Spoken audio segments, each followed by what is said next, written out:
Start now. Start where you are. Start with fear. Start with pain. Start with doubt. Start with hands shaking. Start with voice trembling. But start. Start with what you have. Start and never stop. Because you never know what you are made of until you're tested. On a warm summer afternoon in 2002, a deafening sound completely knocked me out. Yes, I survived a freak bomb blast which was caused by a fire in an ammunition depot. I was 13 years old at that time. The explosion had ripped my hands off, but more than the damage to my hands, there was a lot of damage to my legs. For 3 months, my legs were cut open. There were splinters everywhere, and they needed to be cleaned every day. So every day dressing, it was a gory sight. The pain was excruciating. I had nerve paralysis in my right leg and hypoesthesia, which is loss of sensation in my left leg. The emotional trauma of accepting the loss of both my hands and the disfiguration of both my legs, and the fact that I have to accept and I have to live with this kind of bodily limitation was extreme. As a child, I aced in extracurricular activities. I was a trained Kathak dancer, in fact. But there I was, bedridden in the hospital, hoping against hope that I would somehow come out of the trauma.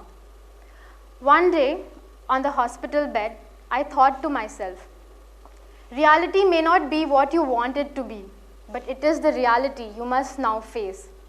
You can deny this reality and try to wish it away, or you can accept it and not waste any time wanting it to be any different.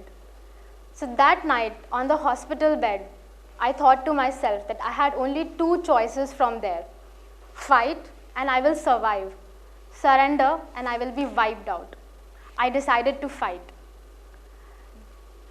My wounds refused to heal, but I did.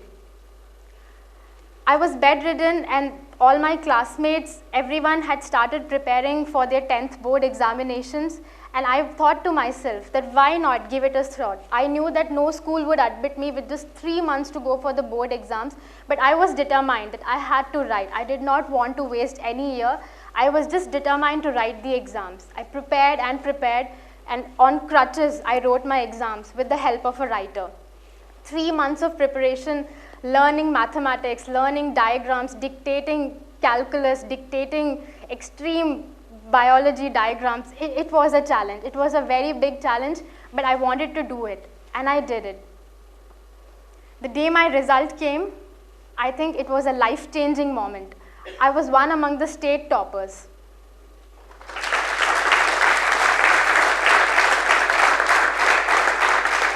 I also scored a centum in maths and science, and I think that probably that result, I mean, if I still look back to that moment, that result completely changed my life. But I didn't know that the writer was also so intelligent. So, my achievements were covered in a lot of newspapers, and Dr. Kalam, the then president, read about me and invited me to Rashtrapati Bhavan. It was a divine moment to meet him, to receive appreciation from him. He congratulated me, he asked about my future plans, and he said that he's amazed that such a small, I was a teenager, and at that age you have such high spirits, and he congratulated me and he wished me that you must go very far from here. I took that, I took all of the encouragement he gave me, and I wanted to strive for the best. I decided to do my graduation in St. Stephen's. I pursued a graduation degree in economics, and then I continued to do my master's in Delhi School of Social Work. When I was doing my master's, I worked with a lot of differently abled children, especially a lot of children. And that's when I realized that each one is so unique in their kind. They have such amazing capabilities, such amazing talent, and it has to be seen. Just the way I was included, just the way someone found out that what I am built of, they also needed, someone was there, someone had to find out what they were made of. And that's when I realized that it is my time to give back. What I received, it's my time to give it back. So this is how the healing happened. But I think this would have been incomplete without the strength and the support of my mother, who is a pillar of strength. She's been like a shadow throughout, never giving up on me and always in for any adventure, no matter what, she's always saying yes. And I had a lot of support of my family and friends, and I believe that they never let me down, and I feel that that was the biggest gift they could ever give me. I really struggled to reach where I am today. I never planned any of it. I didn't know that this is how my life is going to be, or this is what is going to become of me. Nobody knew. I decided to only focus on my studies and just take one day at a time. I still remember when I was just pursuing my 10th standard, the biggest challenge at that time was to be able to climb staircase. So it has really taken me a long way. I have also felt that this accident took away a lot from me. It took my ability to walk. It took my ability to do a lot of things with my hands. I mean, if you all close your hands, both your hands, and clench it in a tight fist, like how you punch someone, both your hands, that is my reality. I mean, imagine writing with it, imagine holding a spoon with it, imagine applying a kajal with it, everything. So that was my reality. I didn't know that I was ever going to be able to do something, but here I am, and I have always believed that there's an invisible thread that connects us to what we are destined to achieve. The thread may sometimes tangle, it may even stretch, but it never breaks. I feel that this accident has given me a second life. I lost 80% blood. I was going to die that day. My doctors had told that I had lost, my BP was 0, and it was just a gory sight. But I just love how my life has turned out to be. I have never felt bad for the way my body is. The society we live in attributes a lot of importance to beauty. More than one's education or career, one is always focused into a competition to become most beautiful. You have to look your best at all times. Fairness products, perfect makeups, everything. But I have learned to accept myself and be happy in a society like this. But I do remember that when I was in college, I tried to camouflage my disability. I tried to wear full sleeves. I tried to shy away from shaking hands. And then I realized that what am I doing? This is not my reality. This is not, if I'm just trying to be too normal. And what is normal? What is the definition of normal? Who defines normal actually? I just knew that this was not helping me to trying to be someone who I was not.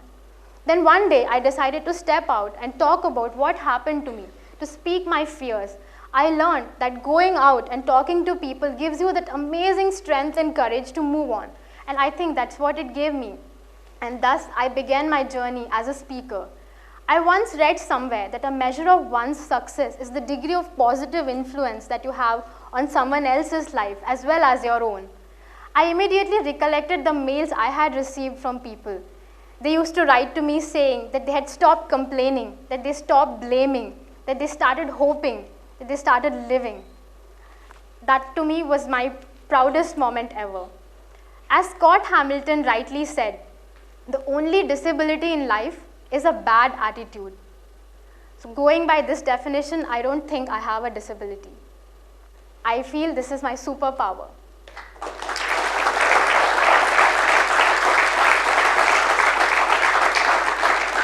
My legs still hurt when I walk, and I have to really convince my mind that I have to take those extra steps. I have to walk because I have to continue whatever I'm doing. But that's not all.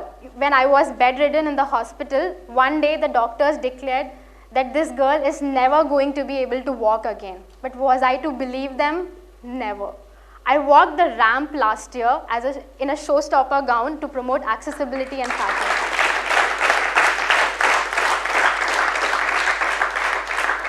So why should fashion be only for the so-called normal people? Why not for differently abled as well? So that was the whole campaign, and they designed these lovely gowns. One was a beautiful Maharani pink and red gown, and the other was a Spanish frill gown.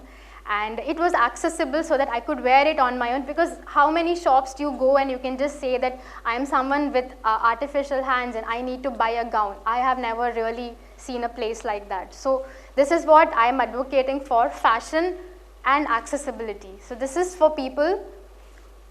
Why fashion is for everyone. Everyone wants to look good. So it really doesn't matter whether you have a perfect body or whether you have, it's your definition. What is perfect, it is all your definition.